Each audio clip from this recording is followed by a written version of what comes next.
Tourism घूमने के लिए होता है, गोली खाने के लिए थोड़ा ना होता है।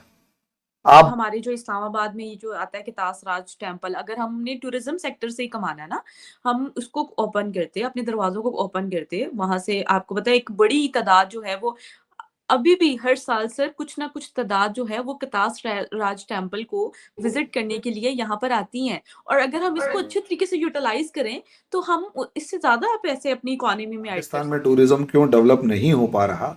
देखिए, इमेज कभी बना कोई दूसरा नहीं बनाता, उसकी कुछ बिहेवियर आपका होता है, कुछ दूसरे बना। टूरिज्म का मैडम देखो, सीधी सी बात है, टूरिज्म घूमने के लिए होता है, गोली खाने के लिए थोड़ा ना होता है।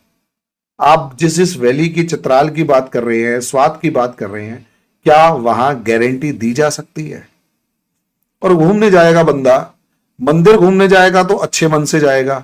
वैसे अगर किसी पहाड़ पे घूमने जाएगा तो उसे लगभग सारी फैसिलिटीज चाहिए। क्या आपकी कंट्री उसे शराब पिलाएगी? क्योंकि पहाड़ पे घूमने जा रहा तो दारू खुल के चलेगी, क्या पिलाएगी? आप भाई, आपके यहाँ कोई क्रिकेट टीम खेलने आई और उसके ऊपर गोलियां चल गई हैं, तो वो इमेज मैंने तो नहीं बनाई। अगर कोई घूमने आया और उसका किडनैप हो गया, तो वो इमेज मैंने तो नहीं बनाई, या किसी और ने नहीं बनाई। या हो सकता है कि टूरिस्ट बस जा रही है और पता लगा दो ग्रुप्स जो हैं आपस में भिड़े हुए हैं और दोनों AK-47 दनादन दनादन पटाखों की तरह चला रहे हैं, और जब तक होश आया पता लगा उस बस में 10-12 बंदे निपट गए।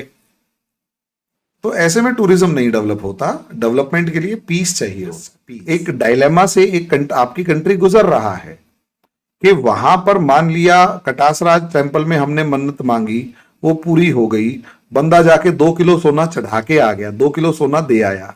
अब सवाल ये है, वो 2 किलो सोना पाकिस्तान की सरकार को मिल जाएगा, बहुत बढ़िया बात है, लेकिन उससे आगे ये बताइए वो हलाल होगा या हराम होगा? मैडम, या तो आप हूरों के सपने दिखवा लो या बिजनेस करवा लो, दोनों में से एक ही काम होगा। हूरें अगर दिखाई देंगी तो बिजनेस तो दिखाई नहीं देगा, और अगर बिजनेस देखना है तो फिर हूरे कैसे मिलेंगी? Sir no comments. ओवर। ये डिस्कशन यहीं पर, मुझे ऐसा लगता है कि इससे आगे बात नहीं करनी चाहिए, ठीक है? और पिकअप कर इसलिए लेंगे सर, कोई एक बात नहीं। डायलेमा जो है, एक जो डायलेमा है, उस डायलेमा से बाहर जब तक नहीं निकलेंगे, तब तक आप और हम जितना मर्जी डिस्कशन कर लें, कुछ होने जाने वाला नहीं है। प्रॉब्लम यह है, आप लोग टूरिज्म को समझते ही नहीं है। लिटरली हमारे यहाँ एक मंदिर के आसपास, अच्छा एक बात बताइए, हमारे यहाँ मंदिर में कितना पैसा होता होगा, आप बताइए, एक बड़े मंदिर में? 5 लाख, 10 लाख, 15 लाख, हद 50 लाख। एक पद्मनाभ स्वामी मंदिर के जो सर मैंने पता नहीं कहाँ से सुना था, मुझे वो मतलब पिक्चर मेरे ज़हन में पूरी नहीं आ रही है। मैंने सुना है कि जो ये इंडिया में टेम्पल्स हैं, उनकी तहों में गोल्ड पड़ा होता है।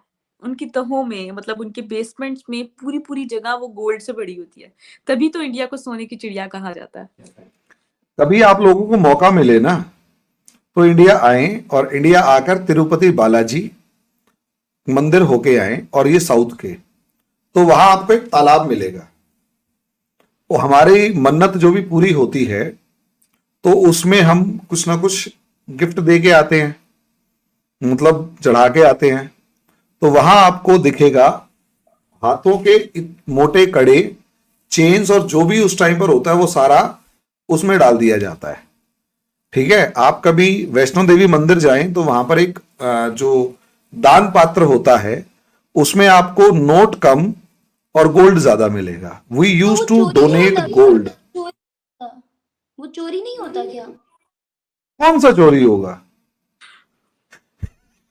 पाकिस्तान में तो मस्जिदों के बाहर से जूते चोरी हो जाते हैं, वहां सोना भी सर चोरी नहीं होता। रफ चप्पलें चोरी हो जाती हैं। यकीन करें, ईद की नमाज मेरे बाबा पढ़ने के लिए जाते थे ना, आज से 2 साल पहले, तो यकीन नहीं करें, जब वो मैं रफ आपको चप्पल ईद वाले दिन पहन के जाते हैं कि कहीं हमारे चोरी हो यहाँ तो जाएगी बेटा। मस्जिद के अंदर जो कूलर, पानी वाला कूलर होता है, उसके साथ भी जंजीर में ताला बंधा होता है कि ग्लास कोई ना उठा ले। देखिए, वो तो थोड़ा बहुत किसी टाइम पर इंडिया में भी होता था, अब वो काफी हद तक चेंज हो चुका है। माइंडसेट चेंज हो जाता है ना। देखिए, आपको कोई भी चीज जरूरत से ज्यादा मिल जाती है तो उसके बाद उसकी वैल्यू थोड़ी कम हो जाती है। जूते चप्पल चोरी होना और चेन का डब्बे में या कूलर में चेन बांध के रखना, दैट इज समथिंग डिफरेंट।